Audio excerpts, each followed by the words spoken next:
Dale Comstock, and just FYI. So what I want to teach you guys today is a little bit about off-road recovery and a little bit more about technical driving and vehicle dynamics. I'm a high-speed technical driving instructor. Been doing this for quite a long time, and just the fact that with my age, I've been driving so many years, I've seen a lot of road accidents and a lot of things that have happened that were preventable because people don't understand. They don't understand certain principles, and the driving test doesn't cover all these safety issues. But it's good to be aware of them, and it's good to teach your kids so that. Hey guys, I'm jumping in here real fast. I want to give you some free videos. Go check out the description. We got a link to our free Fight Enders video. It's totally free. In that video, you'll get trained by martial artists, Green Berets, Black Ops, a whole bunch of specialists in the military and martial artists. The video is totally free. The link's in the description. Go check it out. Back to the video. They don't have an accident. So what I want to talk about today in this segment is off-road recovery. What is off-road recovery? I've actually seen this happen. I've actually had it happen to me. And luckily the outcome for me resulting in nothing more than my tire getting peeled off of my rim. But I've seen it happen to other people that ended, fatally. And so what I'm talking about is this. You're driving down the road, right? And all of a sudden you're not paying attention, whatever, right? And all of a sudden you run off the shoulder a little bit, okay? And the wheels are hitting the side of the road, the dirt, and you have the other set still on the asphalt. What do? We panic. Like, oh, I gotta get it back on the road. That's the worst thing you can do. The worst thing you can do is try to steer that car back on the road, because what will happen is, if you're riding right on the edge and you turn those wheels to get back on the road, what will happen is more than likely two things. One, it'll start building up a mound of dirt here, enough to launch that car all the way over to the other lane, okay? Or, depending on the height of the shoulder, like in my case, it peeled the tire off of my truck, off the rim. And I didn't do anything but go down the road and make sparks. It could have ended it easily if I was going faster. It could have actually tripped my car and flipped it over on me, okay? I was lucky that day because I wasn't going that fast when it happened. But it can, and usually what it does do is you'll try to get the car back on the road, and as soon as that front tire on this side grabs, it'll launch the car into the opposing lane. There was actually 5 girls on Fort Bragg years ago. That's exactly what happened to them. They were cruising down the road, girl dropped the tire off the road, tried to compensate, directed the car into the oncoming lane, hit another car head on, killed all 5 girls, all cheerleaders. Okay, tragic way to go. Preventable. She had the knowledge, and maybe just a little bit. You can actually train at this. Just drive down the road, slow speed, and what you want to do is this. To counter it, is the car drops off the shoulder. You want to center the car. Go ahead and drift over it a little bit more. Drift on over to the right, center the car. Get off the gas. Do not touch the brakes. Do not touch the brakes. Get off the gas, center the car. Let the car coast, and then ease the car over. Gently turn the wheel so that the car drifts back over on its own. If you're under power, you have your foot on that gas and you try to do that, you're going to send that car flipping down the road or into the oncoming lane. Okay? These are little things because when you're driving fast, for whatever reason, somebody's chasing you, okay, you look in the mirror, you're looking around, and you're not paying attention. Before you know it, you drop the tires off the shoulder. You could set yourself up for a bad car accident or rollover, okay? So if you're aware of that, hey, just relax. Let the car centered, get off the gas, get off the brakes, ease the car back into my lane, and then get back on the gas and go, all right? It's the little things in life, man, that sometimes, I guess you can't learn everything, but there's some stuff that, I just wish that, the driving schools and the tests, talk more about, but they don't. All right, the other thing I want to talk about is, and we're going to demonstrate this today, get my road back, is threshold braking. What is threshold braking? Okay, most cars are equipped with ABS systems, right? And basically, it's automatic, it prevents the car from locking the wheels up and skidding, right? The older cars, you get on the gas wheel or brake really hard, what happens, the tires lock up, the car slides. And when the tire, and by the way, here's what happens when the tires are sliding on the road. This is what people don't understand either.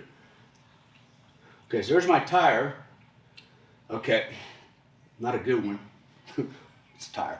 Okay, what happens is when my tire, under normal conditions, my tire is making contact with the asphalt. It's adhering to the asphalt, right? But if I stand on the brakes or I'm going around the corner at 100% steering traction, okay, now what's going to happen is that rubber is going to heat up on my tires, and it actually, what it does is it heats up and melts, and what you now get is liquid rubber under the tire between the road and the tire. And so basically, you're gliding on black ice made out of rubber.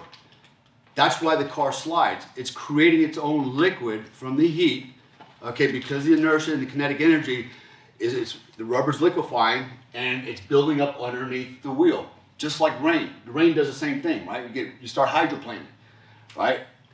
Hence, the rubber is doing the same thing. It's creating liquid, you're hydroplaning, and now you're losing control of the car, right? Losing traction. That's what happens to you, okay? When you have maximum steering traction or maximum braking traction, you turn the tires, you liquefy them at the bottom, and they beat up, and that's why you see the black streak marks on the road. That's all liquid rubber, and it dried up again, and now you have a black scratch mark there, right? So that's what's happening. All right, so ABS systems are designed so that the tires don't lock up, okay, and they don't slide on their own rubber, create their own rubber patch. The idea behind ABS systems is that the tires, when you get on the brake, the tires continually turn and it lays down a fresh patch. It lays down a fresh patch of rubber on the road by slowly turning, okay? And sometimes, actually a lot of time, almost all the time, when you get hard on the brake, you're gonna feel a thumping in the brake. And it's really fast, okay? That's the ABS system working. It's working so that the tire's slowly turning, you know, without locking the wheels up. The problem is, some people that are not used to that freak out and they get off the brake. They did something wrong. They're breaking their brake. And so they come off of it, and now they've just negated the whole reason for it, right? Now they're actually just taking them longer to brake. They're probably going to run into something. So know that if you feel that thumping in your foot, it's okay. And it's not a bad idea to take your car out and go into a parking lot and practice straight line braking and get hard on the ABS system so you can feel what it's like. And you get an appreciation how fast your car can stop at what distance under what, you know, different road conditions. You know, Joe and I talk a lot about training to fight. Well, basically, that's what we're doing here as well, right? We're training to drive, you know, in a defensive manner if we need to save our life, right? So understand your vehicle, your tool, before you get into it. Know how it's going to work, the dynamics behind it. Okay. Now, you're not going to find too many more cars today that don't have ABS. You know, that's pretty much all cars have them. Some of the older cars don't have ABS, and so you've got to learn how to modulate the brakes. That is, apply just enough brake pressure so you don't lock the brakes up, but the wheel is still slowly turning, right? Now that takes a little finesse and a little bit of practice. Joe was talking earlier about gas brake modulation. That's exactly right. You have to learn how to use both gas and brake. But when we talk about brake, we have to know how to get to right at that 99% braking traction, where that wheel's just turning just a little bit, laying down new patches of rubber, and allows it to stop in a minimum amount of time. Now, one thing about ABS systems, it doesn't work too good in grass. If you try to use an ABS system in grass, it's just going to keep on going, and you're going to run into something, right? Again, that's one of those things you might want to practice. Drive the car and go out on a football field somewhere and practice stopping fast with an ABS system in the grass, and you'll see how that doesn't work for you. So we've covered off-road recovery. We've talked a little bit about braking dynamics and steering dynamics, what happens with your wheels and your tires.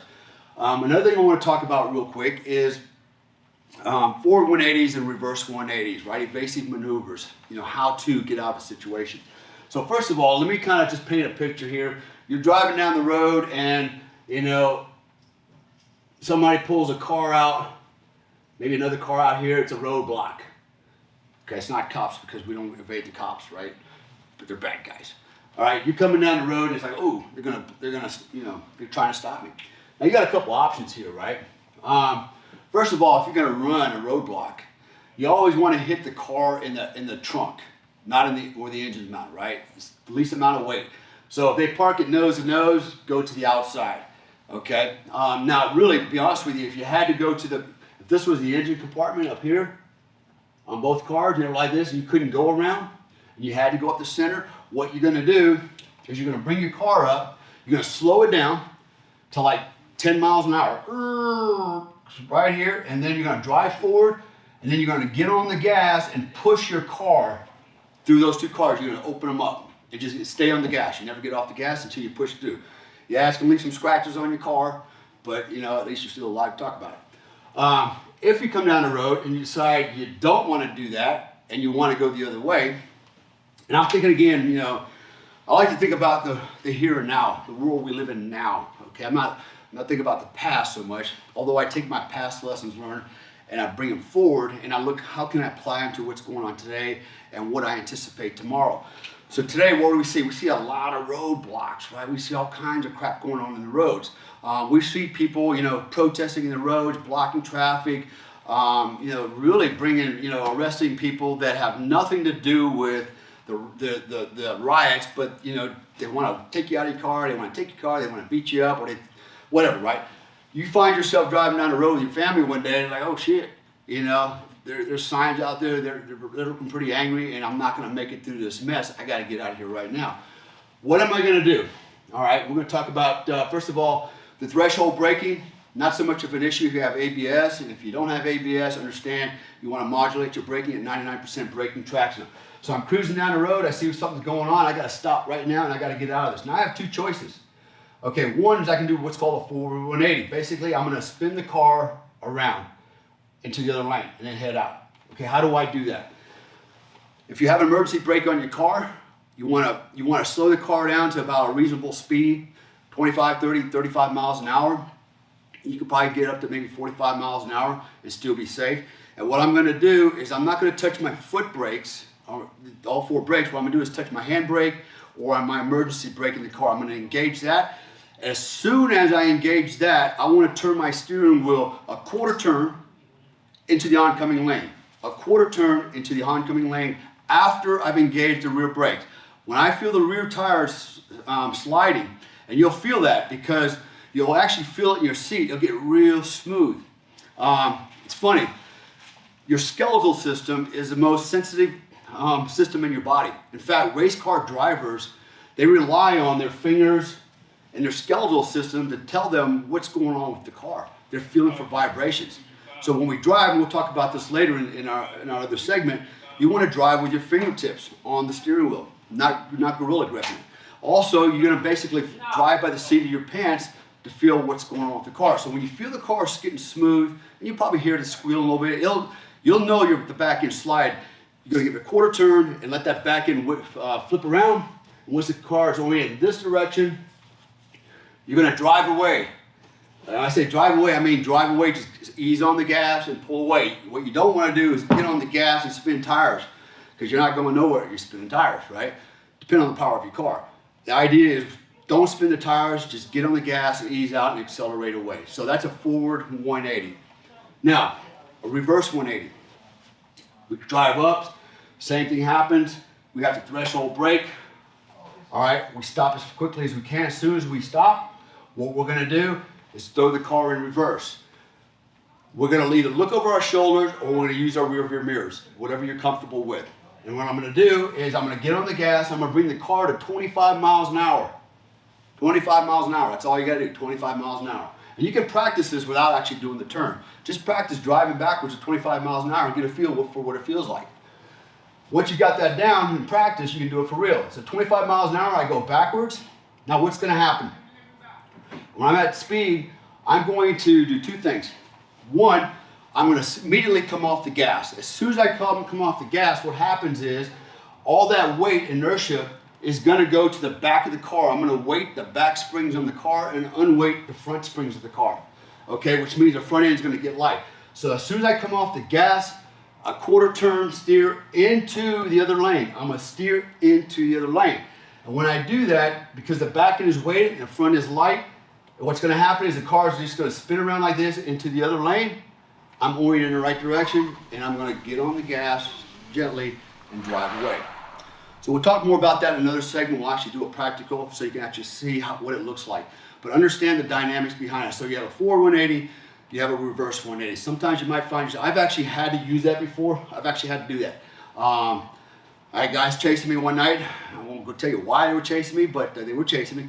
And ran me into a cul-de-sac, and I know they had bad intentions, and so I didn't have room to turn around. All I had room to do was put the car back in reverse, back it up, do a reverse 180, and as they were coming in, I was going out, and I made my escape. So anyways, if you like this content and you want to learn more, again, ring the bell on the bottom.